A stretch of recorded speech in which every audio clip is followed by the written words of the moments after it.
हम long test के अलावा और भी क्या क्या चीज़ यूज़ करते हैं, जैसे कि हम लेकिन सच में सारी टास्क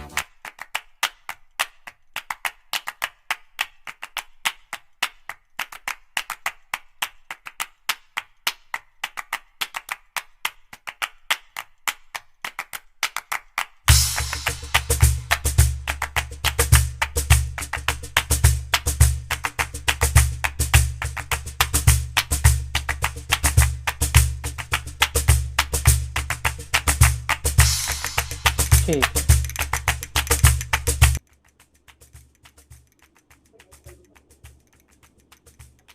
तो फर्स्ट क्लास में हमने जनरल इंट्रोडक्शन देखा था, ओपन कास्ट माइनिंग क्या कंडीशंस हैं जहां हम अंडरग्राउंड माइन के लिए जा सकते हैं, और आज ऑफिशियली स्टार्ट कर रहे हैं हम लोग अंडरग्राउंड माइनिंग, और उसमें भी स्टार्ट कर रहे हैं लॉन्ग वॉल माइनिंग।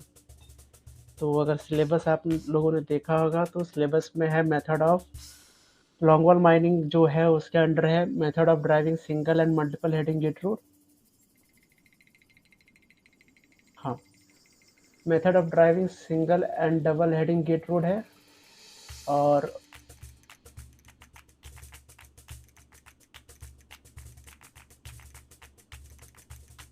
ठीक है, तो लॉन्ग वॉल माइनिंग में है method of driving single and double heading gate road, फिर orientation of long wall faces कि लॉन्ग वॉल फेस का ओरिएंटेशन किसके रिस्पेक्ट में, जो सीम का डिप है उसके रिस्पेक्ट में क्या हो सकता है, और एक पर्टिकुलर ओरिएंटेशन के लिए एडवांसिंग है या फिर रिट्रेटिंग फेसेस है, यानी कि जो मेन एंट्रीज है या फिर मेन गेट रोड है उसके रिस्पेक्ट में हम लोग कैसे फेस को ओरिएंट कर रहे हैं और माइन कर रहे हैं, उसके हिसाब से एडवांसिंग या फिर रिट्रेटिंग फेसेस। और फिर support system for long wall gate road कि कौन कौन से सपोर्ट सिस्टम यूज़ करते हैं, पावर्ड सपोर्ट क्या होता है, फेस ट्रांसफ़र क्या होता है, जब हमने माइन कर लिया है एक पैनल को तो फेस ट्रांसफ़र करते हैं ताकि हम लोग जो फेस पे जितने भी फेस सपोर्ट है या फिर कटर है उसको रिमूव करके दूसरे फेस पे सेकंड पैनल में इंस्टॉल कर पाएँ। और फेस को माइन करने के लिए शेयरर या फिर प्लॉ यूज़ कर सकते हैं। तो प्लॉ अब हार्डली यूज़ होता है, अभी शेयरर यूज़ होता है। और जब हम लोग माइन कर रहे हैं और जिसमें अलाउ कर रहे हैं कि गोफ के ऊपर जो केव है वो अनसपोर्टेड है और अलाउ कर रहे हैं कि वो केव कर जाए, तो उस केस में पीरियोडिक फॉल मेन फॉल क्या होगा। और इसी का थोड़ा सा मॉडिफिकेशन मिनी या फिर शॉर्ट लॉन्ग वॉल माइनिंग। तो बेसिकली बोर्ड एंड पिलर से जो डेवलप कर दिया उन पिलर्स को एक्सट्रैक्ट करने के लिए हम एक शॉर्ट वॉल माइनिंग का यूज़ कर रहे हैं। और इन जनरल मैं बोल सकता हूँ ऐसे लॉन्ग वॉल मेथड का वेरिएशन है जिसमें लेंथ ऑफ फेस जो है छोटा है। फिर कम्युनिकेशन एंड टेली मॉनिटरिंग के कौन कौन से मेथड्स हैं वो देखेंगे हम लोग। तो स्टार्ट करते हैं लॉन्ग वॉल माइनिंग मेथड। ये फॉन्ट सही है ना, दिख रहा होगा आप लोगों को, ज़्यादा छोटा तो नहीं है, फॉन्ट दिख रहा है आप लोगों को, विजिबल तो है, फॉन्ट में कोई इशू नहीं है ना।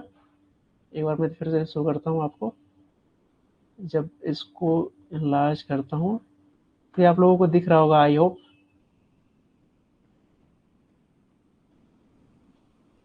विजिबल है, ज़्यादा छोटा है, अच्छा रुक जाओ इसको बड़ा करने दो।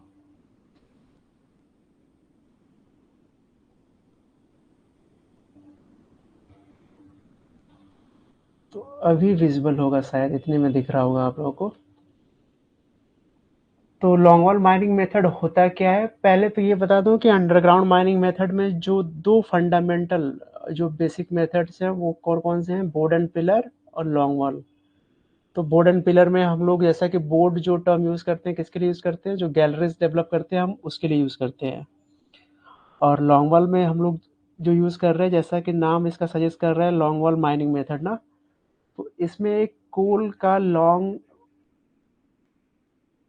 कोल ब्लॉक है, continuous long and continuous coal block है जिसको हम लोग एक्सट्रैक्ट कर रहे हैं। और ये long and continuous coal block कैसे होता है वो हम अभी आगे देखेंगे।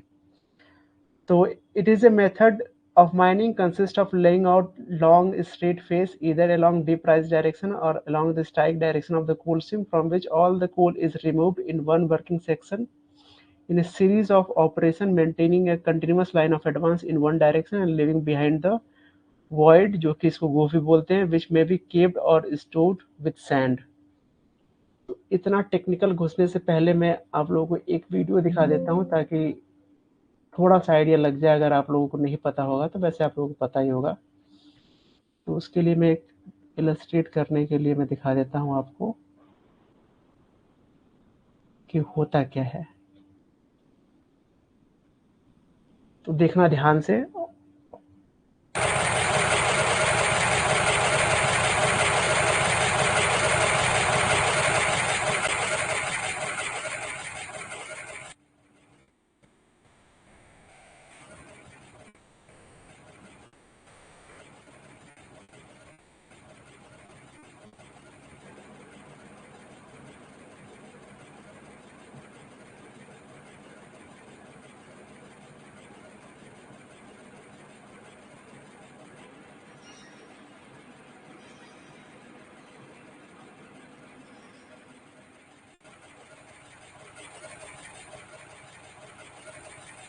पावर सपोर्ट है उसमें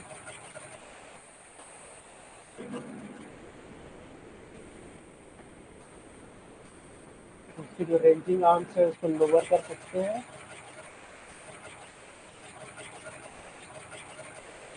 और रेज भी कर सकते हैं ये आपका कन्वेयर है उसको पुश कर रहा है यहाँ पे आप देखो ये वाला ये जो रैम है पुश कर रहा है सपोर्ट का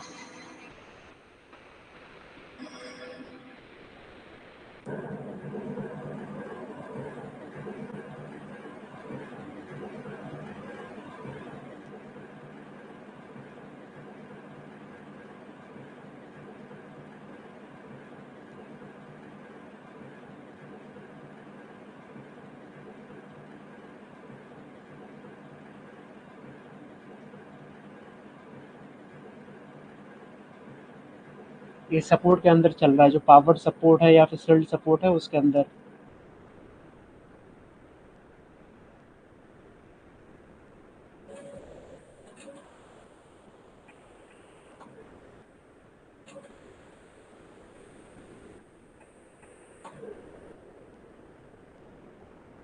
ये फ्लिपर है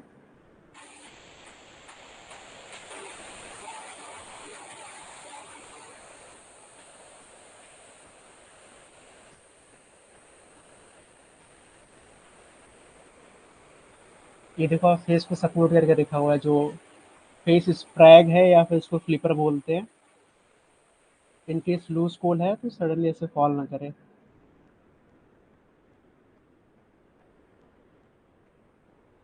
इसको ब्रिज स्टेज लोडर जो होता है उस पर डंप किया और उसके बाद जो कन्वेयर लगा है उससे फर्दर वो आउटवर्ड ट्रांसपोर्ट हो गया कुछ आइडिया लगा आप लोगों को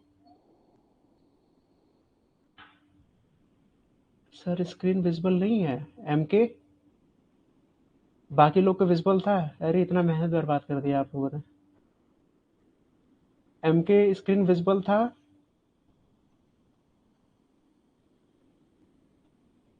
बाकी लोग को विजिबल था ये स्क्रीन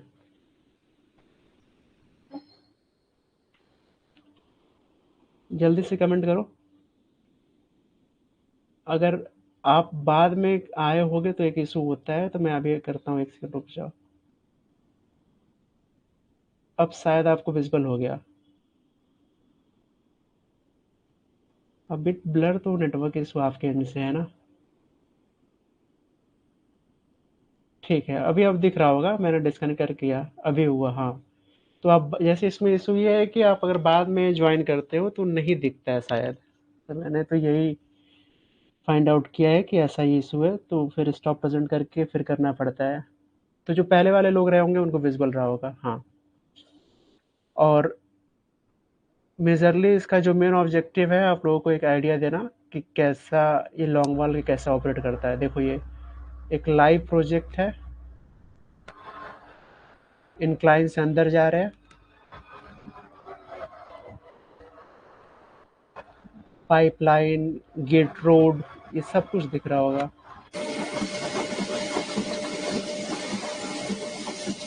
शेयरर कट कर रहा है, यहाँ सपोर्ट पे खड़ा है, ये सपोर्ट और जो आपका कन्वेयर है उसके बीच में खड़ा है, और यहाँ से मॉनिटर कर रहा है, कंट्रोल कर रहा है रिमोटली शेयरर को। यहाँ पे देखो हाइड्रोलिक इस पे लगा हुआ है डस्ट से सप्रेस करने के लिए। तो जब फर्स्ट पास कटिंग होगी और डबल एंडेड रेंचिंग ड्रम है इस केस में, तो ये ऊपर रहेगा, सेकंड वाला नीचे रहेगा।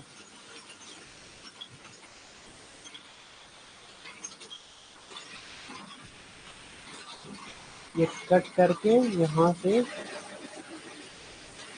देखो सपोर्ट एडवांस कर रहा है।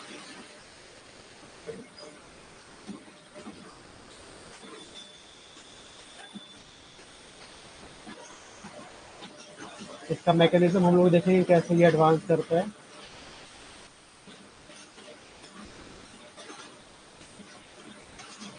ये जो फेस स्प्रे है इसको ध्यान से देखना, इसका जो स्पाइरल शेप है उसको रोटेट करना आप।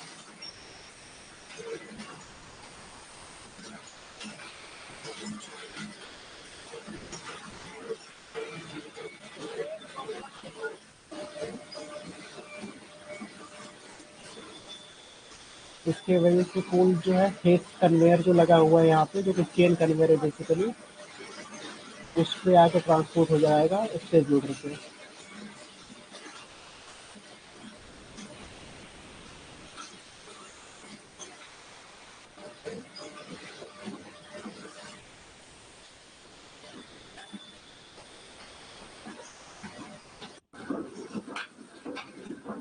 ये देखो स्लीपर बोलते हैं इसको, हाइड्रोलिकली ऑपरेटेड है। फेस को सपोर्ट करने के लिए जो लूज फेस मटेरियल है उसको, ताकि वो गिरे ना इजली, उसके लिए हाइड्रोलिक प्रेशर लगाया।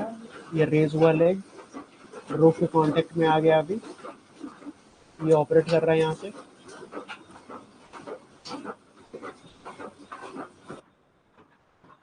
देखो ऐसे ऑपरेट करते हैं।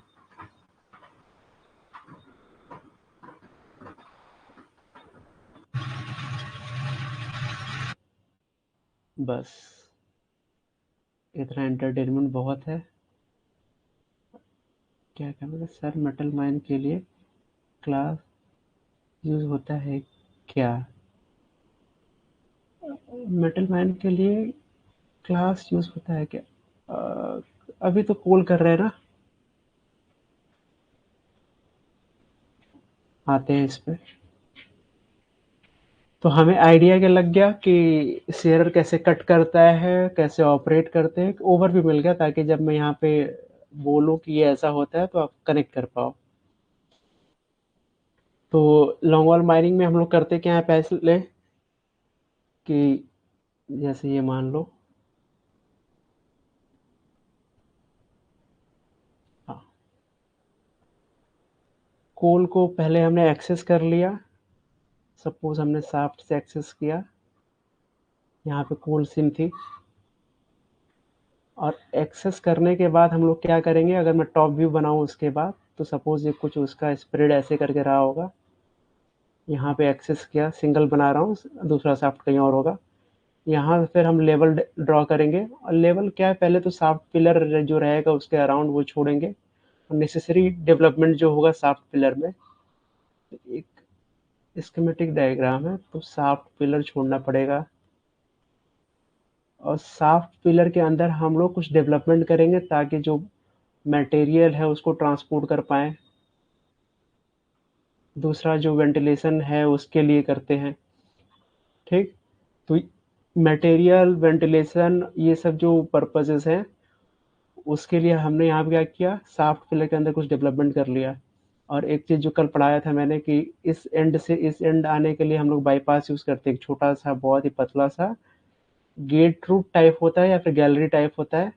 गेट रूट नहीं बोलेंगे, गैलरीज बोलेंगे, जो कनेक्ट करता है इस एंड से दूसरे एंड में जाने के लिए, शाफ्ट पिलर के बीच से ही होता है। और जब यहाँ पे आ गए उसके बाद हम लोग लेवल गैलरीज डेवलप करेंगे, जो कि स्ट्राइक के अलॉन्ग होगी, और उसके बाद डिप राइज गैलरी डेवलप करेंगे। और उसमें भी हमने देखा था मेन डिप क्या होता है और कंपेनियन डिप क्या होता है, ये लास्ट क्लास में हमने देखा था। तो मेन डिप गैलरी जिससे हम लोग ट्रांसपोर्ट कर रहे हैं, मटेरियल ट्रांसपोर्ट हो रहा है आपका, और कंपेनियन डिप उसके पैरेलल जितने भी गैलरीज हैं उसको हम लोग बोल रहे हैं कंपेनियन डिप गैलरीज। तो मेन एंट्रीज यहाँ है। अब इसके बाद क्या करते हैं, जैसे मेन एंट्रीज डेवलप कर ली, 3-4 मेन एंट्रीज होंगी ऐसे करके डिप राइज के अलॉन्ग। अब उसके बाद हम लोग क्या करेंगे, एक जैसे मैंने डेवलप करके बाउंड्री एंड तक पहुंच गया जहां तक मुझे डेवलप करना था, उसके बाद हम लोग एक इसके परपेंडिकुलर जनरली नॉर्मल ही रहता है, एक एंट्री डेवलप करेंगे। और डिपेंड करता है सिंगल एंट्री होगी या फिर 2 एंट्री पैरेलल में होगी। और कुछ डिस्टेंस पे सपोज 80 टू 200 मीटर मान लो, अब तो 350 400 450 मीटर भी होता है, उससे कुछ डिस्टेंस पे एक और डेवलप करेंगे। और इनको जब एंड तक जितना डिजायर्ड लेंथ है उतना डेवलप हो गया तो उसको कनेक्ट कर देंगे। और जब कनेक्ट करते हैं इसको बोलते हैं इंस्टॉलेशन चैम्बर। और इनको जो एंट्रीज हमने डेवलप की, गैलरीज डेवलप की, इनको मेन गेट या फिर टेल गेट एंट्रीज बोलते हैं। अब ये क्या होता है ये सब हम लोग देखेंगे आगे चल के, एक आइडिया लग जाए आप लोगों को इसलिए मैं बता रहा था। तो ऊपर से देख रहे हैं हम लोग, शाफ्ट था यहाँ पे, उसके अराउंड अगर हमने शाफ्ट से एक्सेस किया है तो उसके अराउंड शाफ्ट पिलर छोड़ा, उसमें कुछ नेसेसरी डेवलपमेंट किए, जितना मिनिमम हो सकता है उतना किया ताकि शाफ्ट पे कभी भी कोई ऐसे रिस्क ना रहे कि इसकी स्टेबिलिटी पे। फिर उसमें डेवलपमेंट करने के बाद हमने स्ट्राइक के अलोंग एक गैलरी डेवलप की, जैसा कि वो दिखा रहा था ना, जैसा वीडियो में आपने देखा था कि उससे अंदर एक्सेस कर रहा था, अंदर घुस रहा था। तो वैसे कुछ गैलरी है, विड्थ कुछ रहेगा, लेंथ अलग है। डेवलप करने के बाद इसके नॉर्मल डिप राइज के अलोंग हमने क्या डेवलप किया, मेन गैलरी या फिर मेन जो डिप राइज गैलरी होगी जिसे ट्रांसपोर्टेशन करते हैं उसके पैरेलल जो गैलरीज होंगी या फिर एंट्रीज होती हैं उसको कंपेनियन डिप राइज गैलरीज बोलेंगे। फिर जहाँ तक एक्सटेंड करना था कर लिया, सपोज 1 किलोमीटर 2 किलोमीटर जो भी डिजायर्ड होगा। फिर उसके एक एंड से हमने उसके नॉर्मल जो मेन एंट्री से उसके नॉर्मल, जब इसके नॉर्मल लग रहे हैं तो वो स्ट्राइक के पैरेलल हो जाएगा ना, स्ट्राइक के अलॉन्ग। तो उसके अलॉन्ग हमने 2 गैलरीज डेवलप की कुछ एक पर्टिकुलर डिस्टेंस पे, जो कि फेस लेंथ के बराबर होगा, क्या होता है वो मैं बाद में बताऊंगा। सपोज 80 मीटर टू 250 मीटर इस तरह कुछ डिस्टेंस है दोनों के बीच में। और जब डेवलप कर लिया उसके बाद यहाँ पे हमने उसको एंड में कनेक्ट कर दिया, और फिर उसके बाद यहाँ से माइन करना हम लोग पीछे की तरफ से स्टार्ट करेंगे। ये ओवरव्यू हो गया। अब आगे आते हैं। तो इसमें क्या करते हैं, एक लॉन्ग स्ट्रेट फेस है, जैसा कि मैंने बताया ये 80 मीटर या फिर 200 मीटर का एक लॉन्ग स्ट्रेट फेस है। तो सामने देखोगे तो एक वॉल की तरह दिखता है, इसीलिए हम लोग इसको मेथड का जो नॉमेनक्लेचर है उसको जस्टिफाई करता है लॉन्ग वॉल माइनिंग मेथड। तो या फिर ये डिप राइज के अलॉन्ग होता है या फिर स्ट्राइक डायरेक्शन के अलॉन्ग होता है कूल सिम के। और इसको एक गो में, जैसा वो शेयरर कट कर रहा था, टू एंड फ्रो मूव करेगा। तो वन गो में वो लगेगा कि अगर मैं ओवरव्यू देखूं तो लगेगा कि एक पर्टिकुलर डायरेक्शन में मूव कर रहा है, वो रिट्रेटिंग टाइप है तो इस तरह से मूव करेगा। और जैसे मूव कर रहे हैं तो कोयला एक्सट्रैक्ट करते जा रहे हैं, पीछे वॉइड क्रिएट होता चलेगा। तो अगर सेक्शन बनाऊं मैं तो ये ऐसे करके है, सपोज यहाँ पे जो फेस कन्वेयर आप देख रहे थे, फेस सपोर्ट जो देख रहे थे वहाँ पे आदमी खड़ा था, कुछ इस तरह का अरेंजमेंट था। यहाँ पे कोयले का फेस था और यहाँ पे आपका चेन कन्वेयर था जिसको बोलते हैं फेस कन्वेयर। और यहाँ पे उसके ऊपर क्या माउंटेड था, शेयरर जो कट कर रहा था। तो इसके पीछे ये जो वॉइड क्रिएट होता जा रहा है, क्योंकि कोयला तो हमने निकाल लिया, ये जो वॉइड क्रिएट हो गया इसको हम लोग बोलते हैं गो। अब इसके पीछे जो वॉइड है उसको ट्रीट करने का 2 तरीका है, या तो मैं इसमें स्टोइंग कर दूं, यानी कि सैंड स्टोइंग कर दिया। दूसरा, या फिर मैं इसको अलाउ करूं कि इसका रूफ जो है केव करे और ऑटोमेटिकली फिल कर जाए बल्किंग फैक्टर की वजह से, क्योंकि जब कॉम्पैक्टेड मटेरियल जो है केव करेगा तो उसकी वजह से उसका वॉल्यूम जो है इंक्रीज करेगा। तो वो रीजन है। ठीक। तो केविंग की वजह से ये हो सकता है। The roof over the cave goof is partially or completely supported by wall of stone called pack wall, sand or other material like crushed stone to prevent collapse of roof। तो ये जो स्टोइंग की बात कर रहे थे उसकी बात यहाँ पे कर रहे हैं। Small strip to 6 metre wide और parallel to the face is supported by timber या फिर स्टील प्रॉप्स बार और चॉक्स इन सिस्टमैटिक मैनर। तो फेस को स्टेबलाइज करने के लिए अभी तक जो हमने वो वीडियो में देखा था वो था क्या, फुल्ली मैकेनाइज्ड। फुल्ली मैकेनाइज्ड जो पास्ट में जब इतना डेवलपमेंट नहीं हुआ था तो उस केस में हम लोग conventional long wall mining use करते थे। कन्वेंशनल लॉन्ग वॉल माइनिंग उस केस में क्या करते थे हम लोग, ये जो फेस है यहाँ पे हम लोग सपोर्ट लगाते थे, जो आपका ये चौक सपोर्ट हो गया, स्टील प्रॉप हो गया, टिम्बर सपोर्ट हो गया, वो यूज करते थे। और वो सपोर्ट अलाउ करता था कि इसके पीछे से केप करे, ना कि वो अंदर ओवरराइड कर जाए। जैसा अभी हम लोग करते हैं ना, बोर्ड एंड पिलर में यहाँ पे रूफ बोर्ड लगा दी जिसको हम लोग ब्रेकर लाइन सपोर्ट बोलते हैं, और प्रॉप लगाते हैं यहाँ पे या फिर चौक लगाते हैं इसको प्रोटेक्ट करने के लिए जो वर्किंग एरिया है। तो वैसे पहले उसमें करते थे लॉन्ग वॉल माइनिंग में, जब सिल्ड सपोर्ट उतना डेवलप नहीं हुआ था या फिर एडवांस नहीं था। और सैंड स्टोइंग में हम लोग करते हैं, या फिर स्टोइंग करें तो सैंड से कर लें, या फिर हम लोग जो पैक वॉल है वो यूज़ करते थे। और स्ट्रिप में करते थे कि एक में पैक कर दिया, उसके बाद कुछ गैप छोड़ा, फिर उसके बाद कर दिया, और बीच में जो मटेरियल है उसको लूज मटेरियल से फिल कर दिया। और दूसरा जो मेथड है उसमें हम लोग रूफ को अलाउ करते हैं केप करने के लिए। ठीक, तो इसमें जैसा कि मैंने बताया यहाँ पे इलस्ट्रेट करके, जो कि अगले वाले में आता हूँ, ये वाला देखो आप यहाँ पे। तो ये वाला हमारा है यहाँ पे, जैसे कि ये वाला हमने किया था कि यहाँ से जो मेन एंट्रीज थे उसके पैरेलल हमने ये गेट रूट्स डेवलप किए थे, तो वो गेट रूट जैसे हैं ये दिखेंगे आपको, ये जो है गेट रूट्स हैं। तो जनरली हम लोग क्या करते हैं, पैरेलल हम लोग दो गेट रूट पैरेलल एक साथ ड्राइव करते हैं। ऐसा क्यों? क्योंकि वेंटिलेशन इजी हो जाता है। सपोज इसका लेंथ कुछ होगा 50 मीटर 100 मीटर जो भी होगा, तो उसको बार बार कनेक्ट कर पाएंगे। फिर यहाँ से लेके आ गए, यहाँ पर डक्ट है, यहाँ से वेंटिलेट कर रहे हैं आगे, तो वेंटिलेशन ईजी होता है, ड्राइवेज ईजी होता है, बहुत सारे फैक्टर्स हैं, तो जनरली पैरेलल में करते हैं। और जिसमें दो एंट्रीज होती हैं इसको बोलते हैं हम लोग single row double entry configuration. ठीक, आप लोग को ना आवाज आ रही है? एक सेकंड में देख लो, ऑडिबल हूँ मैं? कुछ होगा तो वो जो हैंडशेक वाला होता है वेव करना, मैं समझ जाऊंगा। बैकग्राउंड में तो देख नहीं पाएंगे ना। हम्म। तो डबल एंट्री कॉन्फ़िगरेशन है, single row of chain pillar है, इसको जो बोलते हैं क्या, इसको बोलते हैं हम लोग चेन पिलर। इसको बोलते हैं चेन पिलर।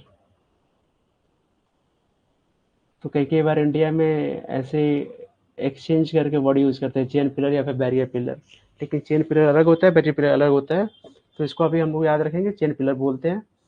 और ये जो दो एंट्रीज हैं जब कुछ डेवलप हो गए उसके बाद हम जो ये कनेक्ट कर रहे हैं, तो इसको बोलेंगे क्या, क्रॉस कट। ठीक, क्रॉस कट या फिर ब्रेक थ्रू है।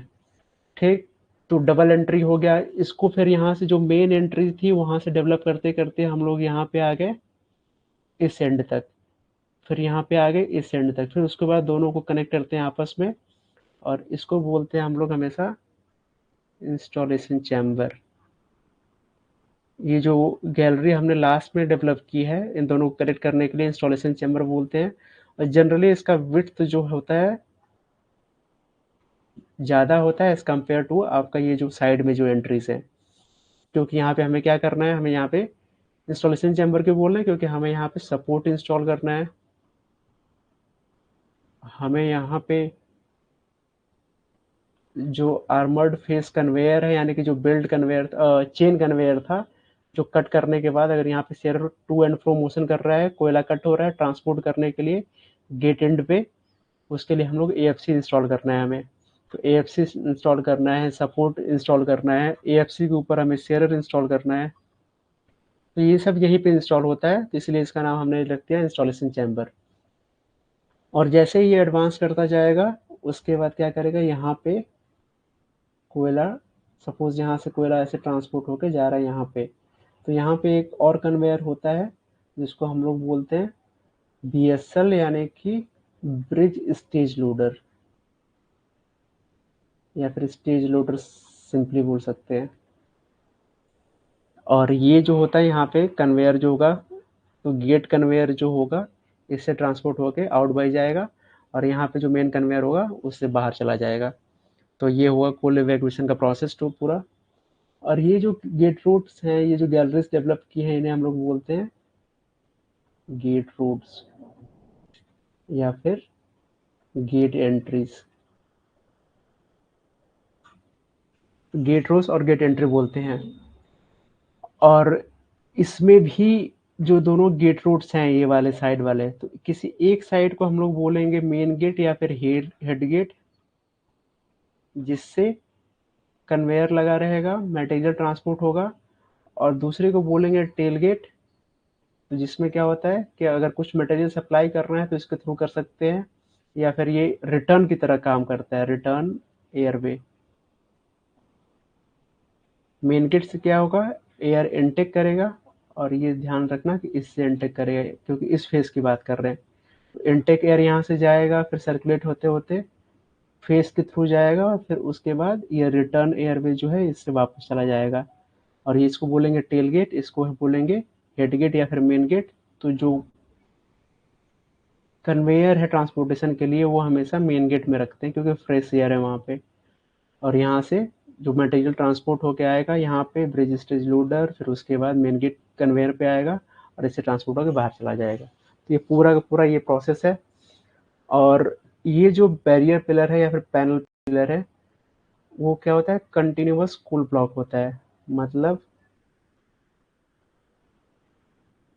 मतलब इसमें जैसे यहाँ पे देखो चेन कन्वेयर में यहाँ पे ब्रेक है ना, ये यहाँ पे ऐसे करके ब्रेक ब्रेक है जो कि क्रॉस कट के थ्रू हमने बनाया हुआ है, तो एक पर्टिकुलर लेंथ है इस पिलर का। ऑन दी अदर हैंड जो ये बैरियर पिलर है या फिर पैनल बैरियर जिसको बोल रहे हैं, वो कंटिन्यूअस कोल ब्लॉक है, इसमें कोई भी ब्रेक नहीं होगा, ताकि इन केस अगर स्पॉन्टेनियस हीटिंग होती है, फायर के केसेस हैं, तो इजिली आइसोलेट कर पाए यहाँ पे। और startup mechanics point of view से उसमें हम लोग बाद में देखेंगे। ठीक, तो ओवरऑल आइडिया लग गया कि फेस पे होता क्या है, कैसे हम लोग करते हैं। तो पहले हमने शाफ्ट से एक्सेस किया, शाफ्ट से एक्सेस करने के बाद ये रहा, शाफ्ट से एक्सेस किया। शाफ्ट से एक्सेस करने के बाद अगर मैं ये सेक्शनल व्यू है, अगर मैं ऊपर से देख रहा हूँ, यहाँ पे शाफ्ट पिलर छोड़ा हमने उसके सराउंडिंग, ताकि ये इंटैक्ट रहे या डिस्टर्ब ना हो शाफ्ट का जो बाउंड्री है। और उसको करने के बाद हालांकि इसमें कुछ डेवलपमेंट करते हैं, उसके बाद हम लोग यहाँ पे लेवल गैलरीज डेवलप किए। लेवल गैलरीज डेवलप करने के बाद वहीं से उसके normal, almost normal deep rise gallery develop किया। जो मेन होता है उससे हम लोग ट्रांसपोर्टेशन करते हैं कोयले का, और उसकी जो सराउंडिंग एंट्रीज होंगी। और ये जनरली बस हमने एक दो दिखाया है, वो 5-6 करके ऐसे ऐसे करके होता है, जो यहाँ पे मैंने दिखाने की कोशिश की है।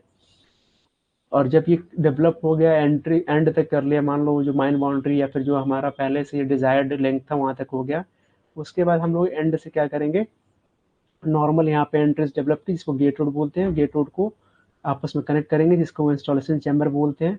गेट रोड का विड्थ तो वैसा ही रहेगा, मैकेनाइजेशन पर डिपेंड करता है। अगर रोड हेड यूज करते हैं डेवलपमेंट के लिए, कंटिन्यूस माइनर यूज करते हैं, तो 5.2 मीटर, 5.1 मीटर, 4.8 मीटर, 6 पॉइंट तक भी जा सकता है, 6 मीटर तक भी।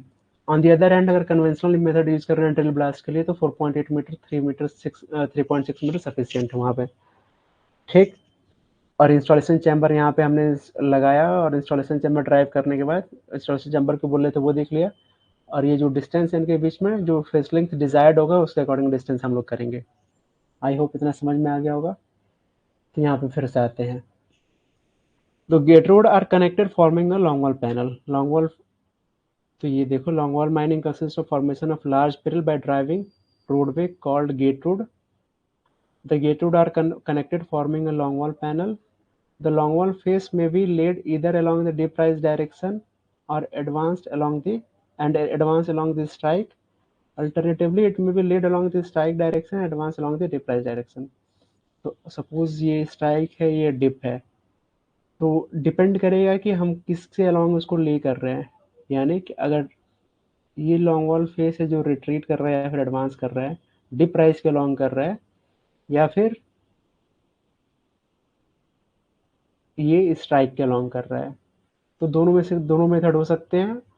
और इसमें भी एक मेथड है कि जो आपका, जैसे यहाँ पे मैंने किया था, मेन इंटरेस्ट डेवलप की, मेन इंटरेस्ट जो दिखाने की कोशिश की थी, उसके बाद हमने यहाँ पे किया था कि एंड तक पहुंचे, इसको develop gate route desired length तक कर लिया। सपोज 2 किलोमीटर हमने पैनल लेंथ डिसाइड किया है, 2 किलोमीटर तक कर लिया, फिर आपस में हमने कनेक्ट किया और उसके बाद हम लोग रिट्रीट कर रहे हैं।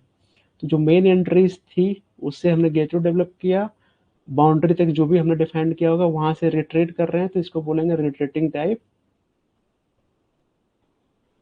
Retreating long wall method. दूसरा क्या है कि मेन एंट्रीज है ये ऐसे करके, और हम यहीं से डेवलप करते जा रहे हैं, फेस बना लिया, यहीं से माइन भी करते जा रहे हैं।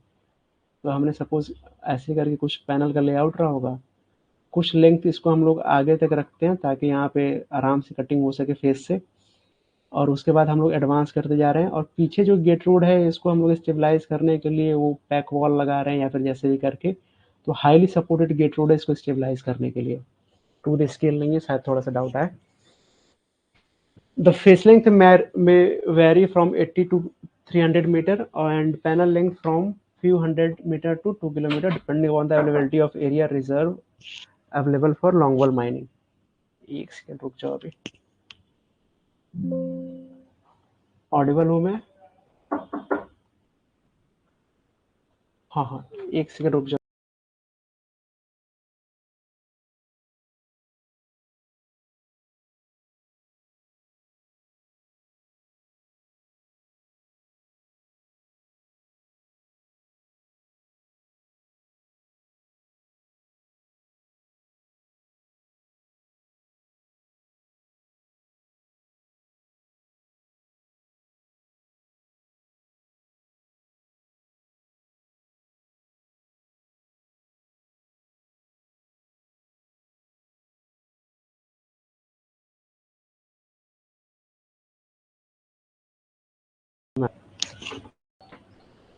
तो स्टार्ट करते हैं फिर से यहाँ से। हम्म अब ये जो लॉन्ग वॉल फेस है तो टेक्नोलॉजी बहुत पुरानी, लेकिन इंडिया में इसका जो कंट्रीब्यूशन है ओवरऑल कुल प्रोडक्शन में बहुत ही कम है, मार्जिनल। तो कंट्रीब्यूशन कितना है इसका? कंट्रीब्यूशन जो है, पहली बात तो अगर आप देखोगे तो टोटल कुल प्रोडक्शन जो है उसमें से, तो वो तो 100% मान लेता हूँ मैं, तो अंडरग्राउंड का कंट्रीब्यूशन ही बहुत ही कम है, लेस देन 10%। तो बहुत बोल दिया मैं, आजकल तो लेस देन 5% चला गया। और मेजर प्रोडक्शन जो आ रहा है ओपन कास्ट से आ रहा है, 95% या फिर 90 to 95% के अराउंड। तो इतना प्रोडक्शन आ रहा है, और उसमें भी अंडरग्राउंड मेथड में भी दो मेथड है ना हमारे पास, एक तो बोर्ड एंड पिलर है और दूसरा क्या है, लॉन्ग वॉल माइनिंग। तो बोर्ड एंड पिलर का कंट्रीब्यूशन ज़्यादा है, और लॉन्ग वॉल का मान लो 2% या फिर 3%, 5% उसमें कंट्रीब्यूशन है, क्योंकि पास में कुछ ऐसे फेलियर थे, इसकी वजह से ऐसा रीज़न है कि हमारे यहाँ। और कई कई बार बोलते हैं कि जो जियोलॉजिकल सेटिंग है वो कंड्यूसिव नहीं है, मतलब फेवरेबल नहीं है लॉन्ग वॉल माइनिंग के लिए, इंडियन कंडीशन के लिए। एनीवे, इंडिया में जो पहला लॉन्ग वॉल फेस ऑपरेट हुआ, तो ऐसे जब हम लोग लॉन्ग वॉल फेस बोल रहे हैं ना, तो इसमें ये कंफ्यूज नहीं होना है कि ऐसा जो अभी जो दिखाया वीडियो में टाइप मैंने, कि सील्ड वाला, तो मैकेनाइज्ड नहीं। उसमें क्या करते थे, तो जैसा मैंने बताया, कन्वेंशनल लॉन्ग वॉल फेस जो ऑपरेट हुआ वो नारसुमुडा कोलियरी में, जो कि रानीगंज कोलफील्ड में 1880 में ऑपरेट हुआ था। और 1940 में जो हुआ लॉन्ग वॉल माइनिंग, जो अटेंशन गेन किया मेजर, और जो ऑपरेट हुआ, लेकिन उस केस में भी स्टोइंग से हुआ है। स्टोइंग में बेसिकली जो गोफ होता है पीछे, जो वॉइड है उसमें हम लोग क्या कर रहे हैं, स्टो कर दे रहे हैं ताकि रूफ केव ना करे। ठीक। और फिर वही स्टार्ट कहाँ किया हमने, रानीगंज एंड झरिया कोलफील्ड। और जो पहला mechanised long wall mining start हुआ वो मोनिडी कोलियरी है। तो मोनिडी कोलियरी का कंट्रीब्यूशन बहुत ही सिग्निफिकेंट है। और जो अर्ली लॉन्ग वॉल फेसेस थे स्टोइंग के साथ कर रहे थे हम लोग, तो उसके कुछ लिमिटेशन थे, तो फेस लेंथ बहुत ही कम था, 60 to 70 मीटर लॉन्ग था। और उसमें हम लोग पहले सिंगल यूनिट और डबल यूनिट फेसेस दोनों ऑपरेट किए। और सिंगल यूनिट डबल यूनिट क्या होता है,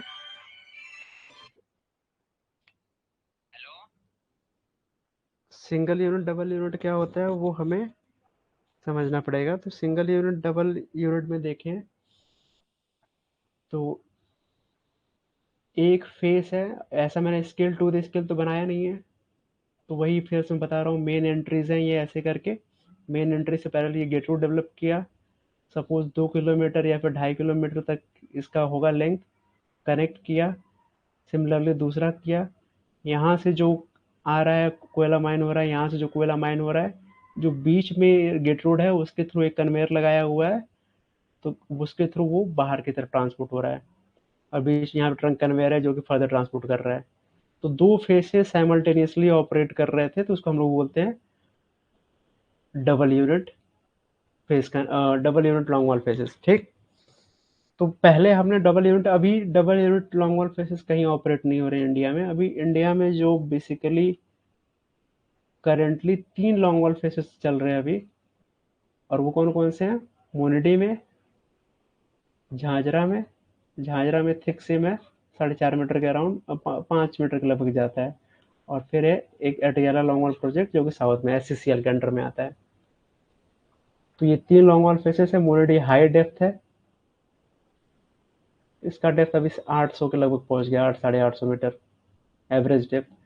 और ALP में भी 450 मीटर के लगभग पहुंच गया। तो ये दोनों हाई डेप्थ है। झाझरा सैलो डेप्थ पे अभी ऑपरेट कर रहा है, 250-300 मीटर, 350 मीटर, यही रेंज है। और सब में क्या है, मैकेनाइज्ड लॉन्ग वॉल यूज कर रहे हैं। मैकेनाइज्ड जो आपने देखा था वीडियो में, उसी में से किसी एक माइन का वो वीडियो था। तो मैकेनाइज्ड लॉन्ग वॉल फेसेस है सब में। शेरर यूज कर रहे हैं, और प्लॉ भी यूज नहीं करते। जो दूसरा मेथड यूज करते हैं ना कोयला काटने के लिए, प्लॉ, तो प्लॉ भी यूज नहीं कर रहे हैं, बस शेरर यूज करते हैं। Double ended ranging drum use करते हैं वहाँ पे। ठीक, तो ये जो डबल यूनिट था, इसको ज़्यादा हाईलाइट करने की ज़रूरत नहीं है। डबल यूनिट फेजेस पास्ट में ऑपरेट हुए हैं, इंडिया में भी हुए हैं। उसमें क्या होता है कि 2 पैनल साइमल्टेनियसली डेवलप कर लिए। विड्थ जो होगा थोड़ा सा कम ही रहता है, 60-70 metre, 80 metre, 90 metre. Advance countries में थोड़ा सा अधिक होगा, लेकिन यहाँ पे इतना ही था पहले पास्ट में। और दोनों साइड से माइन हो रहा है, और जो एक मिड में हमने कन्वेयर ले डाउन किया है, और उसके थ्रू ये कोयला इवैक्यूएट होके सरफेस पे जा रहा है। The faces are laid on the dip rise direction and were advanced on the strike. Of course dip rise direction के जैसे ये वाला फेस है, अगर ये स्ट्राइक है और ये डिप राइज है, तो फेसेस कैसे रहेंगे इसमें? डिप राइज के अलॉन्ग है। लेकिन जो एडवांस हो रहा है किसके अलॉन्ग हो रहा है? स्ट्राइक के अलॉन्ग हो रहा है। तो पहले हमने जो पास्ट में जो था, क्योंकि strata control point of view से या फिर ground control point of view से, केविंग वाला जो मैकेनिज्म है या फिर मेथड है, वो ज़्यादा डिफिकल्ट है अगर स्टार्टा में हम लोग को मैनेज करना है तो, as compare to the caving stowing. तो इसीलिए जो पास्ट में था इतना एडवांस नहीं है, तो इसलिए हम लोग स्टोइंग यूज़ करते थे। रिसेंटली हमने केविंग फेसेस इंट्रोड्यूस किए हैं, और वो भी जनरली किस टाइप के हैं? रिट्रेट टाइप के थे। और लेंथ ऑफ द फेस जो है 60-90 मीटर। अब आते हैं जो element of long wall faces, जो मैंने पहले इंट्रोड्यूस कर दिया, लेकिन समझ लेते हैं। लॉन्ग वॉल फेस जो होता है वो क्या होता है? एक लॉन्ग फ्रंट है जो कि किससे बना हुआ है? कोल से। जैसे आप अगर अपने घर की दीवार देखोगे, ऐसी दिखेगी ना, तो उस टाइप का है। और क्योंकि टेबुलर डिपॉजिट होता है कोल, कोल कैसा डिपॉजिट है? Tabular deposit. टेबुलर डिपॉजिट का मतलब क्या हुआ? जिसका थिकनेस जो है बहुत बहुत कम है एज कंपेयर टू जो उसका एक्सपेंड है, एक्सपेंस है जो उसका, या फिर जो स्ट्रेच है उसका, उसके कंपैरिजन में थिकनेस बहुत कम है। क्योंकि हाइट जनरली हम लोग 3 मीटर लेके चलते हैं, थिक सिम हुआ 4.5 मीटर, 5 मीटर उतना हो जाएगा। और लेंथ जो होगा कितना होगा लॉन्ग वॉल फेस का? करंटली अगर आज की बात करूं या फिर पास की, तो अभी ऑपरेट हो रहा है 150 लेकर 250 मीटर तक। तो कुछ ऐसा ही दिखेगा फेस। कोयला यहाँ से कट करेंगे, ट्रांसपोर्ट करेंगे कन्वेयर पे, फिर आगे ट्रांसपोर्ट हो जाएगा। तो एक लंबी सी कोयले की वॉल होती है जिसको हम लोग लॉन्ग वॉल बोलते हैं। Coming to the tail gate. Tail gate क्या है? अभी जैसे यहाँ पे बताया, tail gate usually use for the supply of material and return air के लिए यूज होता है। इसको इसीलिए सप्लाई गेट भी बोलते हैं। मेन गेट क्या है? The roadway use for transport of coal out by and for the intake of air, it is also known as mother gate. Goaf line क्या है? द लाइन एट विच, ये सब terminology हम लोग आगे यूज करेंगे, समझते चलना। अगर डाउट होगा तो एक बार पूछ लेना, किसी को डाउट है? किसी को कोई डाउट होगा तो एक बार पिंग करना, मैं समझ जाऊंगा कि आपको कोई डाउट आया। तो अगर डाउट होगा तो आप तुरंत पूछ लेना। जो मेन गेट है वो तो हो गया। गोफ लाइन क्या होता है? The line at which roof is intended to cave. तो जैसे मान लो यहाँ पे मैंने सपोर्ट लगाया था, जैसे वीडियो में देखा होगा आपने कि जो फेस पे सपोर्ट थे वो एडवांस कर रहे हैं, तो जैसे ही वो आगे एडवांस करेगा उसके पीछे सपोज हम माइन करते करते यहाँ पे आ गए, माइन करते करते यहाँ पे आ गए, तो ये कोयला पूरा माइन हो चुका होगा पीछे की तरफ। और यहाँ पे आपका लगा हुआ है सपोर्ट, ये ऊपर जो बना रहा हूँ कैनोपी, ऊपर से देख रहे हैं ना, टॉप व्यू है। तो ये जो पीछे है, जो केविंग होगी यानी कि जो रूफ गिरेगा ऊपर से, वो इस लाइन के पीछे ही गिरेगा, क्योंकि यहाँ पे सपोर्टेड है तो ये रूफ को अलाउ नहीं करेगा केव करने के लिए, तो इसके पीछे गिरेगा। तो इसी लाइन को बोलते हैं हम लोग, इस लाइन को बोलते हैं हम लोग गोफ लाइन। ठीक। अब सेकंड अनदर जो टर्म है वो है span. The width of the working from the goaf line supports to the face. तो जैसे ये जो फेस था जहां से कोयला कट हो रहा है,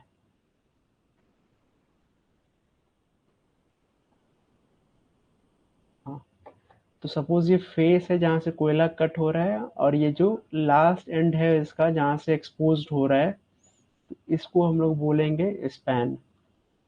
कंफ्यूज नहीं होना, पीरियोडिक स्पैन और मेनफॉल स्पैन वो हम लोग बाद में देखेंगे। इन जनरल अगर स्पैन यूज करूं तो ये सेक्शन कैसा दिखेगा इसका, सेक्शन कुछ ऐसा दिखेगा। ये आपका शिल्ड सपोर्ट है, इसका बेस है, ये ऊपर कैनोपी है, ये जो दो लेग्स होते हैं उसके वो बना दिया मैंने, स्कीमेटिक डायग्राम है। यहाँ पे आपका कोयले का फेस करेंगे, माइन करेंगे कोयला वहां से। ये जो आगे बनाया है हमने, ये सिग्मा जो सेक्शन है इसको बोलते क्या है, सिग्मा सेक्शन। ये किसको रिप्रेजेंट कर रहा है? ये कर रहा है आपका जो आर्मर्ड फेस कन्वेयर है, या फिर स्नेकिंग कन्वेयर भी बोलते हैं इसको, उसको रिप्रेजेंट कर रहा है। और इसके ऊपर जो बैठा हुआ है शेयर जो कोयला कट कर रहा है, तो ये जो डिस्टेंस है इसको हम लोग क्या बोल रहे हैं, स्पैन बोल रहे हैं। ठीक, समझ में आ गया होगा। स्टेबल क्या होता है? तो जैसे सपोज ये हम माइन कर रहे हैं यहाँ पे हम लोग एडवांस कर रहे हैं ना, तो दो मेथड थे हमने पढ़े हुए थे, अभी बताया था, जैसे कि उस टाइप में, एडवांसिंग टाइप में, ये मेन एंट्रीज जो हैं आपकी वहां से ये है, ये पीछे माइन करके गिरा दिया हमने। अगर एडवांसिंग टाइप है, एडवांसिंग लॉन्ग वॉल फेस है, आई होप आप लोगों को भी याद होगा। एडवांसिंग लॉन्ग वॉल फेस मतलब कि उसमें गेट रोड पहले डेवलप नहीं कर रहे, कनेक्ट नहीं कर रहे इंस्टॉलेशन चैम्बर के थ्रू, उसमें हम लोग गेट रोड डेवलप करते जा रहे हैं और साथ साथ में माइन भी करते जा रहे हैं। तो लेकिन अगर सॉलिड कूल ब्लॉक रहेगा तो यहाँ पे कट करने में डिफिकल्टी होगी या फिर नहीं हो पाएगा, तो उसके लिए क्या करते हैं, कुछ पोर्शन इसका एडवांस में रहता है 6-7 मीटर, और यहाँ से कट करते हैं। तो ये जो एडवांस में जो पोर्शन है इसी को हम लोग बोलते हैं स्टेबल। तो portion at the end of a face specially prepare to accommodate the machine to cut the face, तो उसको स्टेबल बोलते हैं एडवांसिंग टाइप में। बटॉक क्या होता है? The portion of face at its end from where cutting start. तो जैसे अगर स्टार्ट करना है कटिंग तो मुझे यहाँ से स्टार्ट करना होगा, बीच से तो करेंगे नहीं, तो यहाँ से जब कर रहे हैं स्टार्ट तो ये जो एंड है इसका, इसको हम लोग बटॉक बोलेंगे। Face conveyor, the conveyor installed on the face, उसको फेस कन्वेयर बोलेंगे, जैसा कि हमने देखा भी था उसमें। स्टेज लोडर, इसको स्टेज लोडर या फिर ब्रिज स्टेज लोडर बोलते हैं। कन्वेयर, चेन कन्वेयर ये होता है basically fundamentally. Conveyor which receives cool from the face conveyor for its transport out by. तो अगर मैं रोटेटिंग टाइप बनाऊं फिर से, तो यहाँ से फेस से जो क्या करेगा, सपोज यहाँ पे ऐसे करते करते ये एंट्री डेवलप की थी, उसके बगल में पिलर है ऐसे करके, ये पूरा केव कर गया। तो ये कुछ ऐसे करके दिखेगा हमें। फ्रेगमेंटेड मटेरियल होंगे, पीछे कीप कर जाएगा, एंट्रीज में भी जाएगा, एंट्री भी बंद हो जाएगी। और यहाँ पे हमने AFC ले डाउन किया है, ठीक, आर्मर्ड फेस कन्वेयर जो था। और यहाँ से फेस कन्वेयर से किस पे कोयला गिर रहा है, ये गिर रहा है ब्रिज स्टेज लोडर पे या फिर स्टेज लोडर पे, ठीक। और ये स्टेज लोडर पे गिर रहा है, इसमें क्रशर भी होता है, इसके आगे इंस्टॉल होता है। तो क्रशर क्या करता है, जो बड़े बड़े लंप्स हैं उसको तोड़ के उस साइज में लेके आता है जो कि आगे गेट कन्वेयर है, जो कि बेल्ट कन्वेयर है, उसके थ्रू ही ट्रांसपोर्ट हो पाए। अगर मैं सेक्शन इसका दिखाऊंगा, जो कि मैं आगे इसका डायग्राम दिखाऊंगा, तो इसका एक पोर्शन ऐसे रेज्ड रहता है, बाकी ऐसे करके रहता है। ये रेज्ड इसलिए रहता है कि आगे जो कन्वेयर है, बेल्ट कन्वेयर, उस पर डंप कर सके और फर्दर कोयला आगे ट्रांसपोर्ट हो सके। और क्योंकि ये पॉसिबल नहीं है ना, क्योंकि टाइटनिंग करता पड़ता है बेल्ट को हमेशा, ये पॉसिबल नहीं है कि हम हर एक माइन, हर एक एडवांस, जैसे 2 मीटर एडवांस किया, 3 मीटर एडवांस किया, तो उसके हर एक स्टेज पे हम लोग ये जो कन्वेयर है, बेल्ट कन्वेयर, गेट कन्वेयर में, इसको हम लोग एडवांस कर पाए। तो ये जो होता है ये अकोमोडेट कर पाता है। तो कुछ लेंथ इसके सपोज 30 मीटर है, 30 या 60 मीटर है, तो ये क्या करता है, टेलीस्कोपिक टाइप होता है, तो अपना लेंथ शॉर्टन कर लेगा, फिर जैसे जैसे हो रहा है ये बढ़ता चला जाएगा। तो कुछ 10-20 मीटर ये एडजस्ट कर पाता है। तो 20 मीटर के बाद हमें आगे वाला जो बेल्ट कन्वेयर है उसको, गेट कन्वेयर जो है उसको एडजस्ट करना पड़ता है। तो जो अननेसेसरली जो टाइम वेस्टेज है उसको मिनिमाइज कर पाता है स्टेज लोडर। तो ब्रेकिंग रो की सपोर्ट हमने देख लिया था, जो गो फेज पे सपोर्ट होते हैं उसको बोलते हैं। अब एप्लीकेबिलिटी कंडीशन कहाँ है, लॉन्ग वॉल माइनिंग कहाँ पे हम लोग यूज कर पाएंगे। तो पहला जो है केविंग बिहेवियर ऑफ स्टार्टा, कैसा अगर हम लोग केविंग के साथ यूज कर रहे हैं, जो कि अभी ट्रेंड में है, कि अगर हम विथ केविंग यूज कर रहे हैं, उस केस में क्या होना चाहिए, रूफ शुड बी इजिली केवेबल, मतलब वो आसानी से, जैसे ही हमने उसको एडवांस किया, सपोज कोयला था, ये ऐसे करके हमने एडवांस किया, कुछ ही स्पैन पे जाके ये ऊपर का पूरा ऐसे गिर के इसमें भर जाना चाहिए। अगर ज़्यादा एडवांस कर रहा है, मान लो ये 10-20 मीटर पे जाके केप कर गया, तब तो कोई दिक्कत नहीं है।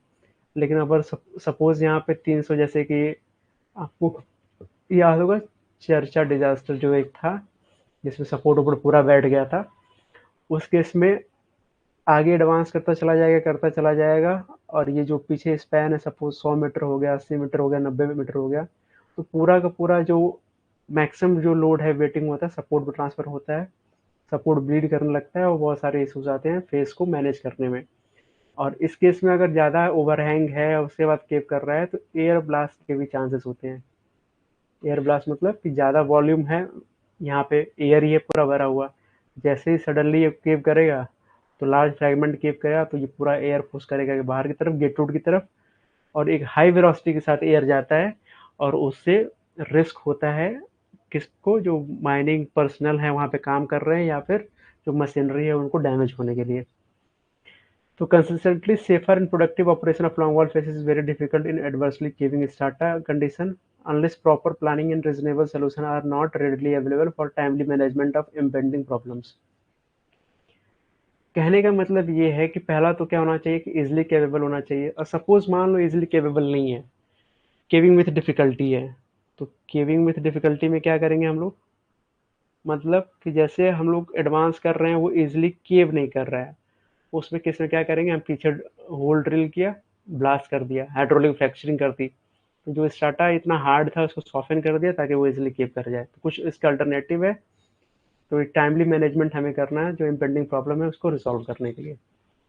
सीम थिकनेस, तो coal seam having thickness range of 0.6 to 6 metre effectively work out किया जा सकता है एक सेक्शन में। और जो थिकर सिम है उससे ज़्यादा 6 मीटर से थिक है, उनको 2 या 3 स्लाइसेस में हम लोग वर्कआउट कर सकते हैं। और 2 से 3 स्लाइसेस में भी अगर मान लो ये ज़्यादा है, सपोज 12 मीटर का है, तो उस केस में भी अगर 1 स्लाइस कर रहे हैं, 2 स्लाइस कर रहे हैं, 3 स्लाइस कर रहे हैं, तो उस केस में या फिर नीचे से हम पूरा सेक्शन माइन करते चले ऊपर फिर जा रहे हैं, या फिर ऊपर से नीचे आ रहे हैं, तो असेंडिंग या फिर डिसेंडिंग ऑर्डर में हम लोग माइन कर सकते हैं। तो जो थिनेस्ट सिम है जो कि वर्कआउट किया जा सकता है, निकाला जा सकता है, वो है 0.5 4 मीटर का है, और लेकिन ये 0.4 मीटर है तो कोयला कम प्रोड्यूस होगा। तो वो डिपेंड किस पे करेगा, क्वालिटी ऑफ कोल। अगर अच्छी क्वालिटी का कोल है तभी हम लोग इकोनॉमिकली फीसिबल होगा लॉन्ग वॉल माइनिंग, अदरवाइज नहीं होगा। और एक चीज और जो इम्पोर्टेंट है कि क्योंकि लॉन्ग वॉल माइनिंग में एक यूनिफॉर्मली हम एक्सकेवेट करते जा रहे हैं, उसमें जैसे बोर्ड एंड पिलर में क्या होता है कि यहाँ पे ऐसे डिफरेंट पिलर्स हैं और गैलरी से सराउंडिंग, तो थिकनेस वेरी भी कर रहा है तो वो एडजस्ट करते हुए हम लोग माइनिंग करते हुए चले जाएंगे। लेकिन इस केस में क्या है कि अगर हमने इक्विपमेंट वैसे सेलेक्ट कर लिए तो उस केस में क्या होगा, जो शेयरर है वो स्टोन को कट करना पड़ेगा उसको, और वियरिंग के चांसेस बढ़ जाएंगे। तो थिकनेस ऑफ सिव इसलिए क्या होना चाहिए, मोर और लेस यूनिफॉर्म होना चाहिए। थोड़ा बहुत एडजस्ट कर सकता है, कोल स्टोन भी कट कर सकता है शेयरर, ऐसा नहीं है, लेकिन ज़्यादा कटिंग करने में उसके वियरिंग के चांसेस बढ़ जाते हैं। ग्रेडियंट ऑफ द सिम, तो सिम की जो ग्रेडियंट होता है इसको क्या होना चाहिए, जेंटली डिपिंग होना चाहिए, ज़्यादा स्टीप ग्रेडियंट नहीं होना चाहिए। अदरवाइज जो क्रीप बोलते हैं इसको, यानी कि जो सपोज ऐसे हमने एक एंगल पे कर दिया जो जब बहुत ज़्यादा है, तो उस केस में क्या होगा, सपोर्ट के चांसेस होते हैं कि वो धीरे धीरे जैसे जैसे एडवांस हो रहा है एक एक साइकिल पे स्लाइड करके जो डिप साइड है उसके साइड मूव करने के चांसेस होते हैं, इसलिए इसको एडवांसिंग का अलग मेथड होता है, वो हम लोग आगे देखेंगे कैसे होता है। कवर डेप्थ कैसा होना चाहिए, कवर डेप्थ जो है बेस्ट सूटेड है इसके लिए वो more than 200 metre, strata control point of view से और वेंटिलेशन पॉइंट ऑफ व्यू से। तो बेसिकली बोलने का मतलब है कि अगर 200 मीटर, तो क्या दूसरे मेथड ही नहीं यूज हो पाएंगे, दूसरे मेथड भी यूज हो पाएंगे। 200 मीटर से ज़्यादा है या फिर, तो उस केस में हमारे पास बोर्ड एंड मिरर है वो भी यूज हो पाएगा। लेकिन दोनों के बीच में अगर कंपेयर करो तो जैसे आपने लॉन्ग वॉल में देखा आपने, उसमें 2 एंट्रीज है केवल एक पैनल के लिए, और दूसरी तरफ बोर्ड एंड पिलर में अगर मैं 4-5 एंट्रीज कंसिडर करता हूँ, जिसमें सपोज 5 रो, 5 ऐसे करके 5 पिलर्स है उस पैनल में, तो उसमें 5-6 एंट्रीज हो जाएंगी। तो 6 एंट्री के केस में इफिशियंसी ऑफ वेंटिलेशन जो वर्किंग फेस पे होगा, तो सपोज ऐसे करके है, तो इफिशियंसी ऑफ वेंटिलेशन जो होगा वुडन पिलर केस में बहुत ही लेस है as compare to the long wall. तो इसीलिए हाइट अगर डेप्थ ज़्यादा है तो वेंटिलेशन पॉइंट ऑफ व्यू से लॉन्ग वॉल बेटर है। और strata control point of view से बेटर क्यों है, क्योंकि यहाँ पे अगर हाई डेप्थ है तो इसमें ज़्यादा नंबर ऑफ एंट्री से ज़्यादा जंक्शन है, उसको मेंटेन करना, स्टेबल रखना ground control point of view से बहुत चैलेंजिंग है। और बहुत ज़्यादा हाई डेप्थ है, सबको 450-500 मीटर, तो कितना भी विड्थ छोड़ दे पिलर का, स्क्वीजिंग टाइप फेलियर होगा, यानी कि साइड वाला फेल करेगा, इल्ड करता रहेगा साइड वाला, तो उसको मैनेज करना डिफिकल्ट हो जाता है, और लॉन्ग वॉल में वो कंडीशन एग्जिस्ट नहीं करती। स्ट्रेंथ ऑफ कोल, तो जो कोल जो कट करना है, अगर वो सॉफ्ट है तो इजिली कट हो जाएगा, सबको पता है। लेकिन आजकल जो कटिंग मशीन्स आ रही है शेयर के साथ, जो कटिंग टूल्स हैं वो इतने पावरफुल है, किसी भी स्ट्रेंथ का कोल कट कर सकती हैं। तो strength of coal is not that much important, तो strength of the coal can be easily managed. लेकिन जो प्लॉ के साथ है, जो हम लोग यूज़ करते हैं, दूसरा जो मेथड है जो अभी इंडियन कंडीशन में नहीं यूज़ हो रहा है कहीं भी, और अदर कंडीशन में भी कहीं नहीं यूज़ हो रहा है, शायद एक ही दो बचा होगा, तो वहाँ पे कैसे यूज़ कर रहे हैं, सॉफ्ट या फिर मीडियम हार्ड कोल चाहिए होता है उसको। अगर अदरवाइज शेयरर है तो उसमें हार्ड भी इजिली कट कर सकते हैं। जियोलॉजिकल डिस्टर्बेंस, क्योंकि वो कंटिन्यूस, जैसा कि हमने देखा उसमें स्कोप नहीं है एडजस्टमेंट का, तो कैसा होना चाहिए कूल सिम, डॉट बैंड से फ्री होना चाहिए, स्टोन से फ्री होना चाहिए, फॉल्ट नहीं होना चाहिए, स्लिप प्लेन्स नहीं होने चाहिए। ऐसी हमको प्रॉपर्टी पता करनी है जहाँ पे ये सब चीज़ें एग्जिस्ट नहीं करती हो, तो वहाँ पे इजिली हम लोग लॉन्ग वॉल माइनिंग ऑपरेट कर सकते हैं। अगर कोई सीम स्पॉन्टेनियस हीटिंग के लिए लायबल है, कोल बम के लिए लायबल है, तो ये कैसे इजिली मैनेजेबल है लॉन्ग वॉल माइनिंग मेथड से। क्यों, सिमिलर रीजन की दो ही एंट्रीज हैं तो मैनेज करना इजी हो जाता है। स्पॉन्टेनियस हीटिंग केस में सील कर दिया 2 एंट्री, पूरा पैनल सील हो गया। Gassiness of the seam, high degree of gassiness है तो भी ये इजिली मैनेजेबल हो जाएगा। क्यों इजिली मैनेजेबल हो जाएगा, क्योंकि वेंटिलेशन जो है इजिली और इफेक्टिवली फेस पे पहुंचाया जा सकता है। ठीक, तो इजिली वेंटिलेट कर सकते हैं, हाईली इफिशिएंट वेंटिलेशन है, तो ये इसके लिए पॉइंट ऑफ व्यू से भी बहुत अच्छा है। और डेप्थ ऑफ द सिम, तो long wall is best suited for exploitation of coal seam more than 200 metre, भी आपने देख ही लिया है। अब advantages of long wall method क्या होते हैं, कि क्या क्या एडवांटेजेस है इस मेथड के, अभी कोई क्वेश्चन है आप लोगों को इस सेक्शन से? इस सेक्शन से कोई क्वेश्चन है? एक सेकंड देखने दो मुझे। हाँ अमित, आपका क्वेश्चन था। अच्छा अमित, ये जैसे मैं क्लास ऐसे ले रहा हूँ ना, तो मैसेजेस पढ़ने में दिक्कत होगी, तो एक आपका देखना उसमें कुछ इधर बनाया होगा, वो हैंड का सिंबल बनाया होगा। तो अगर आप उस पर क्लिक करोगे तो मुझे पता चल जाएगा किसी ने क्वेश्चन रेज किया है, तो मैं तुरंत देख पाऊंगा। ठीक। आते हैं, बटॉक आपका जो था वो क्लियर कर देता हूँ मैं।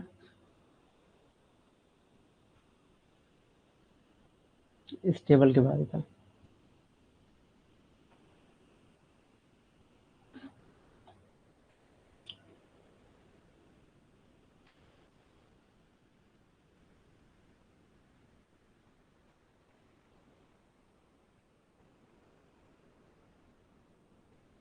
तो ऐसे देखो कि जैसे ये रोटेटिंग टाइप है ना, अगर मैं पूरा बनाऊं फिर एंड में कनेक्ट करूं, तो इसका बाय डिफॉल्ट मतलब है कि इधर मेन एंट्रीज है पूरी, मेन डिप या फिर जो भी है। लेआउट कैसे है उसका उस पर डिपेंड करेगा, लेकिन जनरली जो होता है, जनरल जो लेआउट है वो ऐसे इलस्ट्रेट करेंगे। और यहाँ पे बनाया, तो जैसे अगर मुझे यहाँ पे करना है, स्टार्ट करना है ना, तो स्टार्ट करने के लिए पहले जो एंड पे है यहाँ से कहीं से कट करेंगे तभी तो स्टार्ट हो पाएगा ना, कटिंग यहाँ से। और अगर मैकेनाइज्ड है, फुल्ली मैकेनाइज्ड, तो उसके इसमें हम लोग क्या करते हैं, उस प्रोसेस को क्या बोलते हैं, सम्पिंग। दिखाया था जो वीडियो में आपने देखा होगा, नोटिस किया होगा। तो फेस के एंड पे वो एरिया जहाँ से कटिंग स्टार्ट हो रही है उसको हम लोग बटक बोल रहे हैं। समझ में आया? और स्टेबल क्या था, स्टेबल एडवांसिंग वाले केस में था कि जब जैसे वो वाला केस में है कि यहाँ पे हम लोग करना था, मेन एंट्री से किया, सपोज एडवांस करते जा रहे हैं, पीछे की तरफ ये कीप करते जा रहा है, तो ये फेस है, इसको कट करना इजी नहीं होगा, तो इसमें कुछ लेंथ तक हम लोग एडवांस में इसको डेवलप करते हैं और इसको माइन करते हैं। तो ये जो पोर्शन है उसको स्टेबल बोल रहे थे। बटक ऑन दी अदर हैंड की जब साइड्स जहाँ से कट करना शुरू कर रहे हैं हम लोग, उसको बटक बोल रहे हैं। अब बताओ, जैसे अमित आपका क्वेश्चन था। अमित क्लियर हुआ? अमित हो आप? हाँ, अमित क्लियर हुआ? हाँ, चलो ठीक है। तो यहीं पे एंड करते हैं। कहाँ तक था, एप्लीकेबिलिटी कंडीशन देख लिया हमने, यहाँ पे एंड करते हैं। और उसके बाद नेक्स्ट क्लास से करेंगे advantages of long wall method. तो क्या एडवांटेजेस हैं, डिसएडवांटेजेस हैं, फिर उसके बाद जो एडवांसिंग टाइप है, रोटेटिंग टाइप है, उसमें क्या एडवांटेजेस डिसएडवांटेज है। और फर्दर मूव करेंगे कि जो गेट रूट डेवलप कर रहे हैं, जो कि सिलेबस है आप लोगों का, ये जो सिलेबस है, जब गेट रूट डेवलप कर रहे हैं तो उस केस में सिंगल ड्राइवेज हो रहा है या फिर मल्टीपल हेडिंग गेट रूट है, तो उसको समझना है पहले कि ये होता क्या है। और रोटेटिंग ये तो हो ही गया, इस पे समझ में आ ही गया होगा आप लोगों को। और फेस ट्रांसफर कैसे करते हैं ये सब देखना पड़ेगा। तो जो लेंथ ऑफ द फेस था ना, जैसे हम लोग कर रहे थे 2 किलोमीटर, वो सब तो किस पे डिपेंड करेगा length of the face majorly?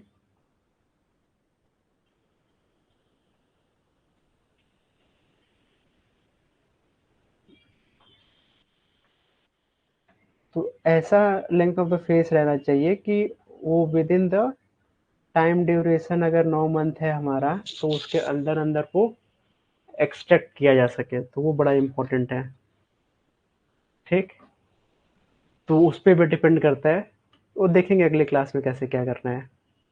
तो अभी फिलहाल इसे पे एंड करते हैं। किसी को कोई doubt? Deepak, Dilip, Deadpool,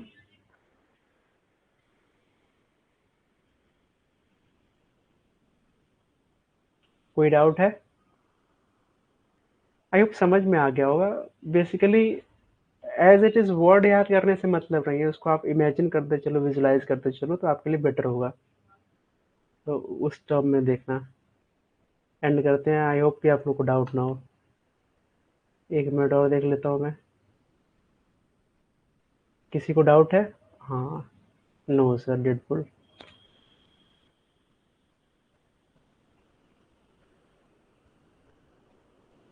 Banwari once more revision. अरे पहली बार क्लास चल रही है, रिवीजन कहाँ। अच्छा मतलब क्या है ये सब, ये बता दो फिर से। ठीक है। तो लॉन्ग माइनिंग मेथड में हम लोग आए थे, देख रहे थे कि अंडरग्राउंड माइनिंग मेथड का ये वन ऑफ द मेथड्स है। तो जो दो फंडामेंटल है, बाकी सब आप लोग देखे होंगे कि फिक्स माइनिंग के लिए जो सब लेवल है या फिर होराइजन माइनिंग है, ये सब जो है इसी का एक्सटेंशन है। जो उसमें फंडामेंटल मेथड ऑफ माइनिंग है वो दो ही होते हैं, एक होता है लॉन्ग वॉल, दूसरा होता है board and pillar. Long wall में बेसिकली इसका नाम जैसा सजेस्ट कर रहा है, जैसे बोर्ड एंड पिलर में बोर्ड क्या सजेस्ट करता है कि गैलरीज होती हैं, उनके बीच बीच में पिलर्स होते हैं, तो इसलिए बोर्ड एंड पिलर। वैसे लॉन्ग वॉल माइनिंग मेथड है, तो लॉन्ग वॉल जो सजेस्ट कर रहा है कि लॉन्ग कंटिन्यूअस कूल ब्लॉक। तो इसमें जैसे उसमें कई पिलर थे, इसमें अगर मैं बात करूं तो उस पिलर के फॉर्म में बस साइड में हमने दो एंट्रीज डेवलप की। तो फिगर के सामने लेके आता हूँ तो रिवीजन हो जाएगा आपका। हाँ, तो साइड में हमने एंट्रीज डेवलप की। और ये याद रखना कि टेलगेट जो बोल रहे हैं ना, बस इधर वाले इसको बोल रहे हैं। बड़ा कर देता हूँ, ये कंफ्यूज नहीं होगा, ये टेलगेट बस ये वाला है। वो अदर साइड वाला वो दूसरे पैनल का हो जाएगा, और इसके इधर साइड वाला ये भी दूसरे पैनल का हो जाएगा। इस पैनल के लिए क्या होगा, ऐसा एज्यूम करो ना कि पिलर ऐसे डेवलप किया है हमने। पिलर डेवलप करने के लिए रोड एडर यूज किया या फिर कंटिन्यूअस माइनर यूज किया, कुछ भी यूज किया, बोल्टर माइनर कुछ भी यूज किया। तो जब ये डेवलप करते आए तो ये जो एंट्रीज होगी यहाँ पे, ये दूसरे पैनल के लिए बन जाएगी। ये जो एंट्री है दूसरे पैनल के लिए बन जाएगी। इस पैनल के लिए ये एंट्री बस काम करेगी, और ये एंट्री वो अलग बात है कि बीच में हम लोग डोर लगाते हैं ताकि यहाँ से मटेरियल भी ट्रांसपोर्ट कर पाए। दरवाजा खोल के इधर से सीधे मैन का जो आना जाना होता है, दरवाजा खोल के इधर से सीधे आ जा सकते हैं। तो वो अदर इशू है, लेकिन इसके लिए जो हेडगेट बोल रहे हैं ये वाली एंट्री की बात कर रहे हैं। तो इसमें हमने क्या किया, जैसे बोर्ड एंड पिलर में यही एंट्री कितनी रहती है, यहाँ पे कई रो में पिलर रहते हैं, उसपे बीच बीच में एंट्रीज रहती है। यहाँ पे हमने दो ही एंट्री साइड में डेवलप की और उनको कनेक्ट कर दिया, और एक बड़ा सा पिलर जैसा स्ट्रक्चर है जिसको हम लोग बोल रहे हैं लॉन्ग वॉल, जिसका लेंथ जो होगा 2 kilometre, 3 kilometre, 1.5 kilometre, 900 metre, 600 metre, अलग अलग होगा कि बाउंड्री कहाँ पे है उसकी। कोई लोकल जियोलॉजिकल डिसकंटिन्यूटी तो नहीं, अगर फॉल्ट प्लेन आ गया बीच में सपोज, तो लेंथ कम करना पड़ेगा। नॉर्मली हमने डिसाइड किया है 2 किलोमीटर, तो 2 किलोमीटर तक रहेगा। तो जैसे कि अभी 2 किलोमीटर तक चल रहा है, कहीं 1.5 किलोमीटर तक, कहीं 900 मीटर तक, यही लेंथ है, बाउंड्री के हिसाब से वेरी भी कर रहा है। तो ये जो लेंथ है वो उतना इन जनरल बता रहा हूँ, 2 किलोमीटर, 1.5 किलोमीटर ऐसा करके है, 3 किलोमीटर ऐसा करके है। और उसके बाद कनेक्ट कर रहे हैं इनको आपस में। करंट सिनेरियो के पॉइंट ऑफ व्यू से बता रहा हूँ, ये जो लेंथ है ये फेस का वो कितना है, 150 से लेकर 250 मीटर। जो एट्रियाला में चल रहा है अभी 250, अदरवाइज ये जो लॉन्ग वॉल चल रहा है मुनिडी में भी है। अभी आप लोग अगर होंगे कहीं पढ़े होंगे तो मुनिडी में भी जो नया वाला जो 15 सिम है वो भी 250 मीटर के लगभग जा रहा है। और ये जो है 150 से 250 मीटर की का ये लेंथ हो गया इसका, इस वाले चीज का। और ये 3 किलोमीटर। और जब इसको देखोगे ना आप तो ऐसे दिखेगा, अगर मैं यहाँ खड़ा होके इस साइड देखता हूँ, सपोज मैं यहाँ खड़ा होके,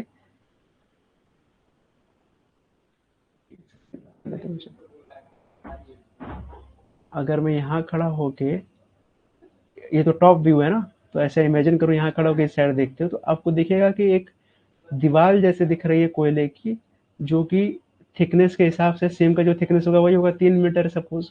और लेंथ कितना होगा उसका, 150 मीटर, 250 मीटर। तो ये जो वॉल है इसी को हम लोग बोले लॉन्ग वॉल, जहाँ से कोयला एक्सट्रैक्ट करते हैं और हम लोग फर्दर उसको इवैक्यूएट करके सरफेस पे भेजते हैं। अब कोयला कट करने के लिए क्या है जो टर्म्स है वो हमने देखा कि यहाँ से ये जो एंट्रीज है यहाँ पे एक बैरियर पिलर छोड़ दिया हमने, पैनल बैरियर बोल देता हूँ उसको। क्यों, क्योंकि जब हम रिट्रीट करते हुए यहाँ पे आएंगे तो जो मेन एंट्रीज है वो भी तो डिस्टर्ब हो जाएंगे ना, उसकी भी स्टेबिलिटी डेंजर हो जाएगी, डेंजर में चली जाएगी।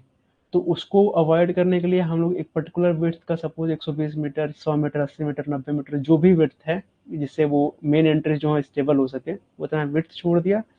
आगे हम लोग गए, रिट्रीट करते हुए आएंगे जब यहाँ पे, तो स्ट्रेसेस जो होंगे ये बियर कर पाएगा, और एंड मेन एंट्रीज जो है वो स्टेबल रहेंगी। तो मेन एंट्रीज के normal, main entry suppose dip rise का लॉन्ग है तो मेन डिप है, कंपेनियन डिप गैलरीज है, उसके नॉर्मल हमने ये दो कनेक्ट किया।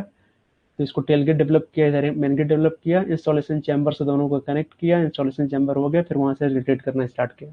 इंस्टॉलेशन चैम्बर क्या कर रहे हैं, जहाँ पे हम लोग पहली बार सपोर्ट, शील्ड सपोर्ट है या फिर पावर्ड सपोर्ट बोल लो, वहाँ इंस्टॉल कर रहे हैं। फेस कन्वेयर इंस्टॉल कर रहे हैं, उसके ऊपर शेयरर माउंट कर रहे हैं, और वहाँ से कटिंग स्टार्ट हो रही है। तो इसकी जनरली विड्थ हायर होती है एज कम्पेयर टू यहाँ पे सपोज 6 मीटर ऐसे करके कुछ है, ताकि इजिली हम लोग अकोमोडेट कर पाएँ वो सब अरेंजमेंट। और इसको जब इंस्टॉल करने जाएंगे उससे पहले इसको हाईली सपोर्ट कर देते हैं ताकि ये कभी रूफ फॉल ना हो। तो रिट्रीट करता हुआ आएगा, कट करेगा, कैसे कट करता है हम लोग देखेंगे, सम्पिंग कैसे करता है रिट्रीट, फिर वो सब आगे देखेंगे। अभी यहीं से था स्टेबल क्या था, एडवांसिंग टाइप में, रिट्रीटिंग टाइप में। जनरली रिट्रीटिंग टाइप पे ही मैं इसलिए फोकस कर रहा हूँ क्योंकि रिट्रीटिंग टाइप ही अभी प्रैक्टिस में है, एडवांसिंग टाइप नहीं यूज करते हैं। तो बस इतना ही, कितना ही करेंगे अभी, बाकी नेक्स्ट क्लास में करेंगे। तो एक बार मैं फिर ओवरव्यू दे दूंगा। ठीक, क्लासेस एंड करते हैं। Thank you.